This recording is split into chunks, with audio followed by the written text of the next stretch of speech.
dream. I was flying high, I was feeling fine. I won't be put in line 'cause I'm ready. This is Simply Financial, Season 3, Episode number 30, the Midyear Economic Update.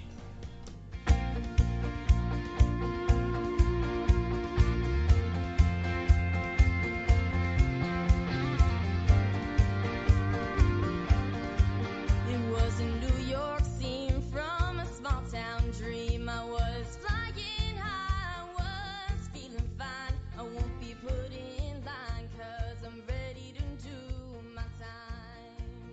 Simply Financial with Christopher Calandra, Certified Financial Planner, is an innovative, comprehensive, informative, and cutting-edge podcast that discusses financial topics ranging from personal finance, economics, politics, and personal growth.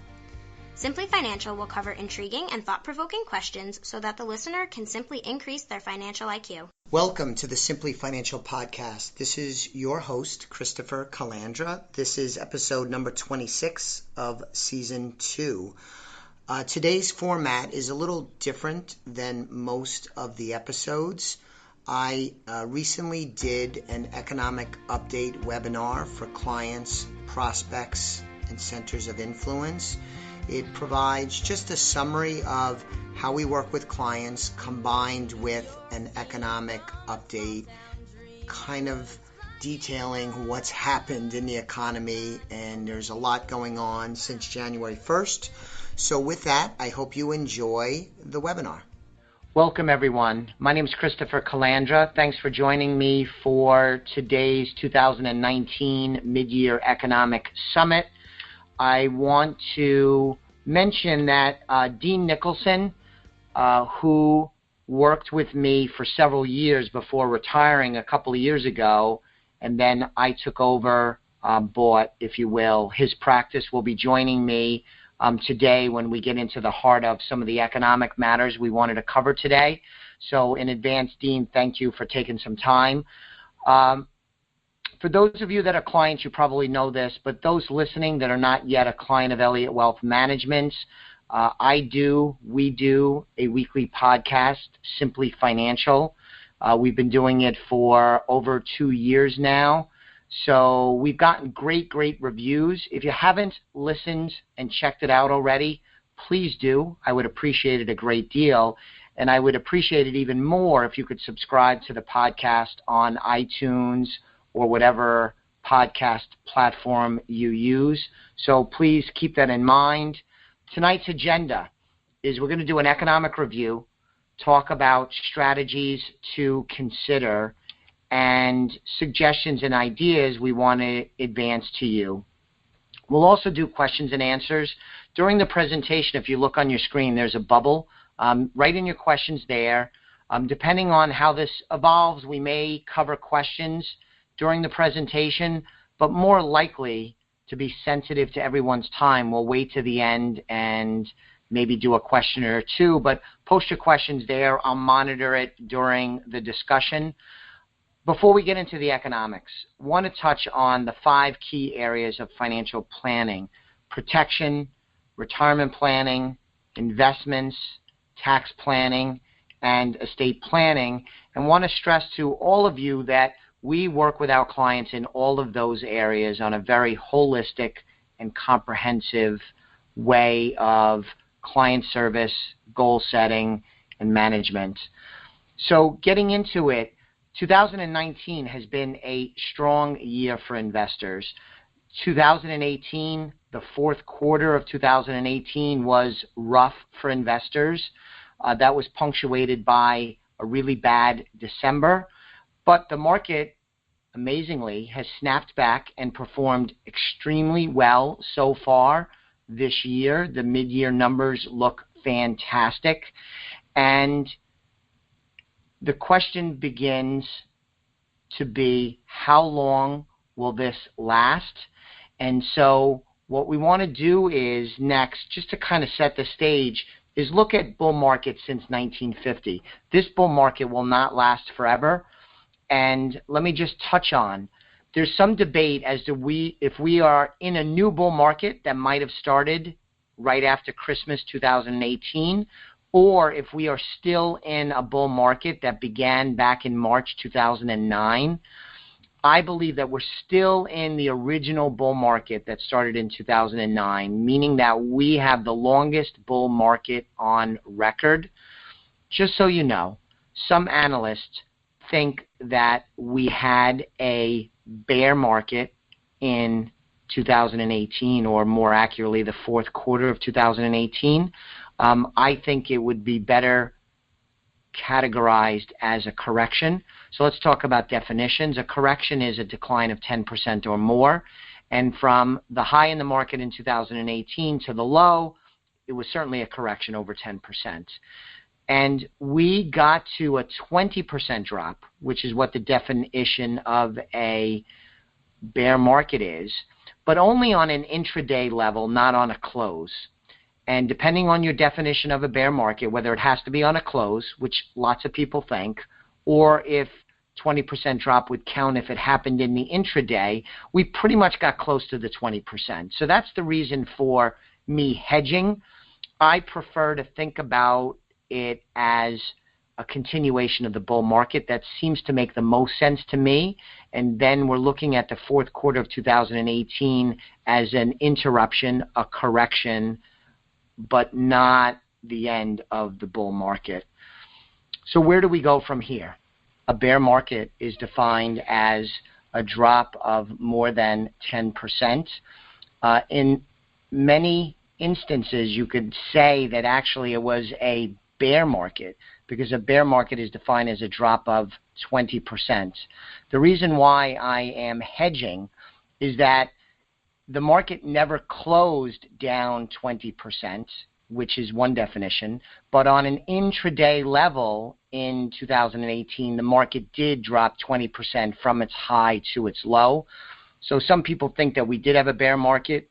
I think it was more of a correction, but it was a bad fourth quarter. As an example, December 2018 was the worst December the market has had since 1932. It shows you how far back you would have to go to get to a comparably bad December. But 2019 has been strong for investors. Remarkably, the market has snapped back in a very powerful way since the sell-off in the fourth quarter and in December. And the question is, how long will this last, especially with some of the uncertainty surrounding the market? And that's what Dean and I are going to talk about here in a little bit. But first, I wanted to just kind of set the stage that I believe that we're in the longest bull market that we have ever had in the United States. It's now over 10 years old. And the reason why I say it's my opinion, because there are some analysts that think that the bear market, if they establish that it was a bear market in the fourth quarter, actually ended the bull market that started in 2009, meaning that we might be in a new bull market. I prefer to think about it that we are in a continued bull market that was interrupted by the sell-off in the fourth quarter, and especially that bad December. So that's my viewpoint, but others might differ. I believe we're in this long-term bull market that started after the great financial crisis ended, and it's still going. But where do we go from here? The equity markets dislike uncertainty, and this is what Dean and I are going to talk about. And I always struggle with this term. This has been around as long as I've been in the business. But if you really think about it, everything is uncertain. What is certain? The markets are filled with uncertainty all the time, so this may seem like a silly phrase. But I think we can agree that at times there is way more uncertainty than at other times. And I believe, and I think Dean agrees, that we are at the crossroads of one of those times when there's some more uncertainty, especially on big issues, important issues, that create even more uncertainty than maybe there might be in other market periods. So some of the things we wanted to talk about, some of the major issues that are creating this uncertainty are U.S. interest rates, concerns about recession, corporate earnings, trade war, Brexit, oil prices, and political turmoil. So we're going to go one by one by one through these. Dean and I are going to kick it back and forth. I'm going to start by talking a little bit about interest rates. This is a picture of Federal Chairman Jay Powell. He raised interest rates. The Federal Reserve raised interest rates 4 times in 2018. That came on the heels of 3 times in 2017 and 1 time in late 2016 after the presidential election, which kicked off this interest rate raising period. So we had a total of 8 interest rate increases beginning in late 2016 and the final one occurring in December of 2018. Now, there is terrific uncertainty as to what the federal chairperson and what the Federal Reserve is going to do moving forward. For a long time, conventional wisdom said that we were in a long-term trending period where the market would consistently raise interest rates. And so the 8 interest rates were indicative of that conventional wisdom. But things have changed a bit. There are some who believe that the Federal Reserve is still in this longer-term trend where interest rates are going to go higher. But increasingly, conventional wisdom has changed and has shifted to the notion that the Federal Reserve may begin cutting rates, perhaps as many as 2 times by the end of 2019.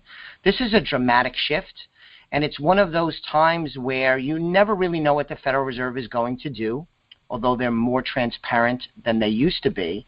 But we're in a situation, kind of a weird situation, I think, where maybe they raise interest rates, maybe they cut them.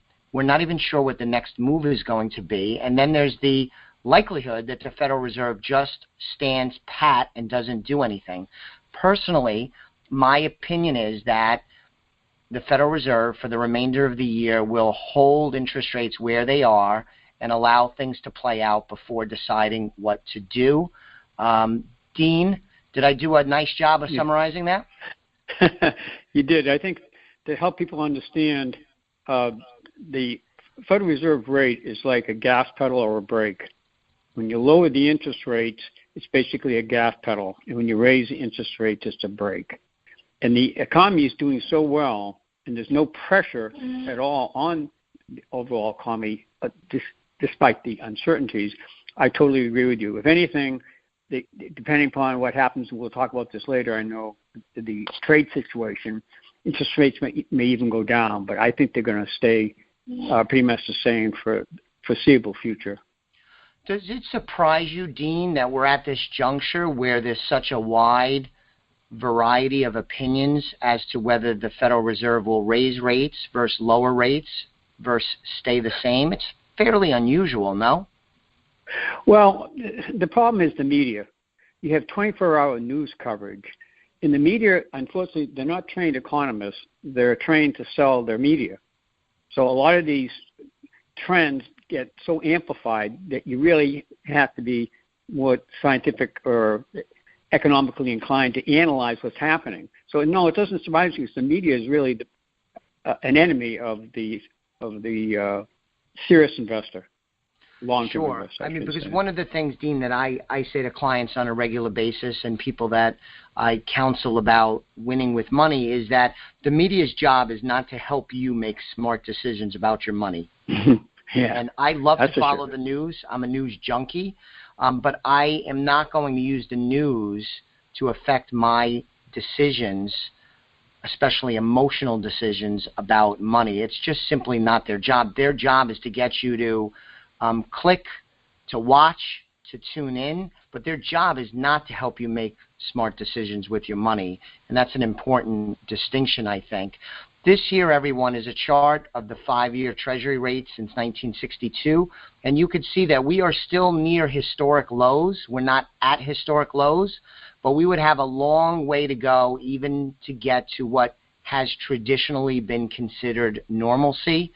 Again, my opinion is that the Federal Reserve will hold steady. We're going to talk about some other things here in a bit that may influence that. Dean mentioned tariffs as an example.